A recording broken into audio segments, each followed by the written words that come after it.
Beyond yang ke-6 ni, makin lama makin mengarut dah aku tengok. Keputusan referee semalam memang barai teruk. Terlalu banyak sangat keputusan yang dipersoalkan. Lagi-lagi dalam match di antara Kabilan versus Fahri dan satu lagi match di antara Izzat Zaki versus Fabian Aboy. Kalau ikutkan banyak lagi. Ikutkan semualah.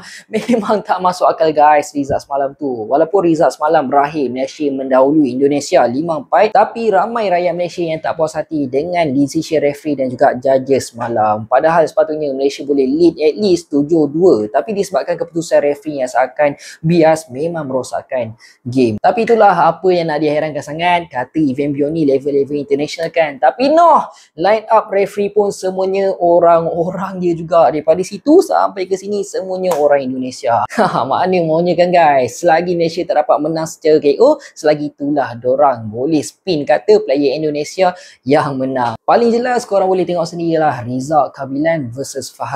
Ui, tak masuk akal. Kalau ikutkan gameplay Kabilan lagi agresif tau, dan banyak je pukulan Kabilan yang masuk. Bukanlah aku nak kata Fahri tu tak ada pukulan yang masuk pun, tapi gameplay Fahri ni lagi banyak defense, lepas tu banyak lari. So aku nak tanyalah sikit dengan korang semua, pengiraan mata untuk kick striking Beyond ni sebenarnya siapa lagi banyak lari makin dapat banyak point ke macam mana kan? Sampaikan kita boleh tengok sendirilah reaction Kabilan, Izzat Zaki pun diorang macam pelik macam sepatutnya bukan aku ke yang menang kan. Diorang sendiri macam pelik dengan decision referee semalam. Padahal dia tahu je banyak pukulan yang dia masuk dekat Fahri. Izzat Zaki pun, game semalam dah sedap lah, tapi referee come on lah, apa benda ni kan. Tak kira lagi keputusan match di antara Raul Gonzalez versus Maliki, yang mana kali bukan sepatutnya Raul dah menang KO tau, tapi referee boleh pula sengaja kira-kira lambat dan biarkan Maliki untuk teruskan match. Kalau match di antara perempuan pun cukup jelas sangatlah keputusan semalam lebih berat dekat Indonesia, padahal kali ikutkan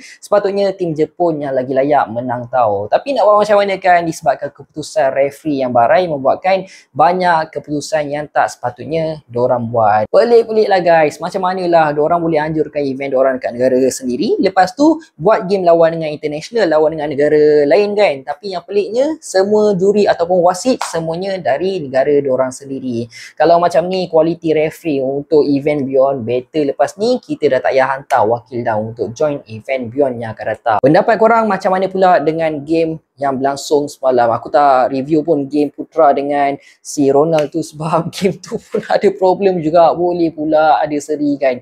Tak kisahlah siapa yang menang pun, tapi tak masuk akal lah. By the way guys, kalau korang nak dapatkan hoodie anime yang padu, kain polyester tau, kualiti memang cunah. Lepas tu banyak design, sekarang ni ada harga promo dekat Shopee. So macam mana nak order, korang boleh dapatkan segera dekat tag Shopee yang aku ada letak dalam video ni. Okay, serius berbaloi kalau korang order. Ciao.